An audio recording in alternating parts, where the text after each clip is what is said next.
வாங்க. நீங்க அப்பாக்கு மெடிக்கல் காலேஜில் உங்க மகன் சம்பத் கூட படிச்சானே பிரபாகரன், அவன் என் மகன். ஓஹோ, பிரபாகரன் தகப்பனாரா நீங்க? சார், என் மகன் கார் ஓட்டும் போது நடந்த விபத்துல உங்க மகன் இறந்தது உங்க மகளுக்கு கண்ணு தெரியாம போனது எனக்கு தெரியும்.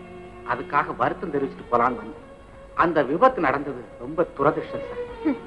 விபத்து அப்படி சொல்லி நீங்க ஊரை ஏமாத்தலாம், இதுல ஏமாத்த முடியாது. என்னம்மா சொல்ற? புரியலையா? என் மகன் சம்பத்து மேல ஏற்பட்ட விரோதத்தினால உன் மகன் பிரபாகரன் திட்டம் போட்டவனை கொலை செய்திருக்கிறான். என்னது?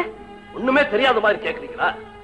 என் மகனை கொலை செஞ்சும் என் மகளுடைய கண்களை குருடாக்கி இன்னும் உன் மகன் திருப்தி அடையலையா? இப்ப என்ன அக்கிரமம் செய்யறதுக்கா உங்களுக்கு அனுப்பிச்சு வச்சிருக்கான்? என்னய்யா உளறீங்க? அனாவசியமா கொலை இல்லைன்னு பேசாதீங்க. என்ன செய்யறது? எங்களால கொலையை பத்தி பேசத்தான் முடியுது. உங்க மகன் மாதிரி செஞ்சு காட்ட தெரியாது. ஏம்மா, போலீஸ்ல விபத்துன்னு தீர்மானமானதை கொலைன்னு சொன்னா யாராவது நம்புவாங்களா? நம்ப மாட்டாங்க. அந்த தைரியத்துல தான் நீங்க இப்படி பேசுறீங்க. அவங்க 2 பேருக்கு ஏற்பட்ட விரோதத்தையும் அவன் கையாலதான் என் மகனுக்கு சாவுன்னு சொன்னதையும் எங்களால நிரூபிக்க முடியாதுதான். உங்க மகன் பெரிய சாமர்த்தியசாலிங்கிறது நாங்க நல்லா புரிஞ்சுக்கிட்டோம். எங்க அண்ணனை ஏமாத்தி டிரைவர் மாதிரி இருந்து கார் ஓட்டி தான் மட்டும் உயிர் தப்பி எங்க அண்ணனை கொலை செஞ்சாரே, இது சாதாரண விஷயமா? ஐயோ, நீங்க 2 பேரும் ஏன் இப்படி பேசுறீங்கன்னு என்னால புரிஞ்சுக்கவே முடியல. தன்னாலதான் இந்த விபத்து ஏற்பட்டதுன்னு என் மகன் வேதனையால செத்துக்கிட்டு இருக்கான். நீங்க அவனை புரிஞ்சுக்கவே இல்லை. உண்மைதான்.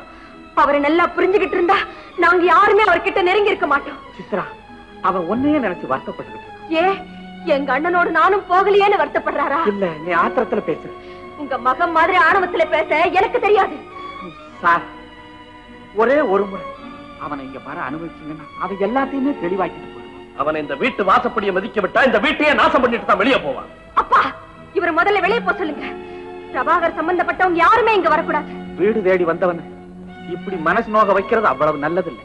இதயத்தை தேடி வந்த ஒரு பெண் மனசை உடைச்சு அனுப்பினாரே ஒரு பெரிய மனுஷன், அவரை பெற்றவர் கேட்கிற கேள்வியா இது? என்னைக்காவது ஒரு நாள் என் மகன் நிரபராதிங்கிறத நீங்க நல்லா புரிஞ்சுக்குவீங்க. மிஸ்டர் அப்பாதுரை, உங்க மகன் நினைச்சதை சொன்னதை செஞ்சு காட்டிட்டான். ஏன் இன்னும் பேன பேசிட்டு இருக்கீங்க? வெளியே போங்க. Get out.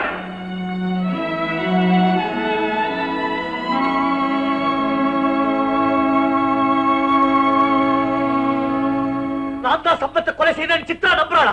இது என்ன பைத்தியக்காரத்தனம்? நடந்தது ஒண்ணும் விபத்து இல்ல, கொலைதான்னு சொல்றாங்க.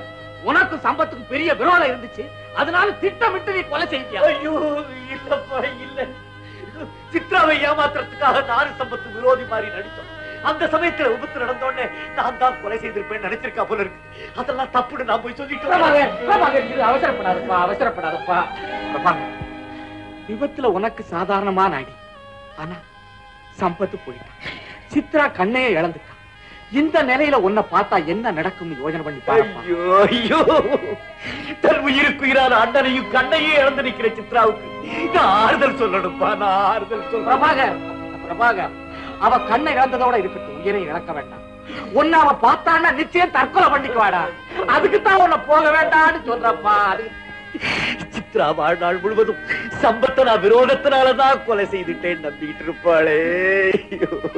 விளையாட்டு புத்தினால நீயும் சம்பத்தும் விரோதி மாதிரி நடிச்சு அவளை நம்ப வச்சுட்டீங்க.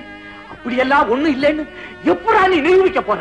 அதை நான் நிரூபிக்கிற வரைக்கும் என் வாழ்க்கையில எனக்கு நிம்மதியே கிடைக்காதுப்பா. அதைத்தாண்டா நானும் சொல்றேன். நிம்மதிங்கிற வார்த்தைக்கே சித்ராவுக்கு அர்த்தம் மறந்து போச்சுதான். கடைசியா சொல்றேன், நீ அவளை போய் பார்த்த அப்புறம் அவளை யாருமே பார்க்க முடியாது. சொல்றத சொல்லிட்டேன், அப்புறம் உன் இஷ்டம்.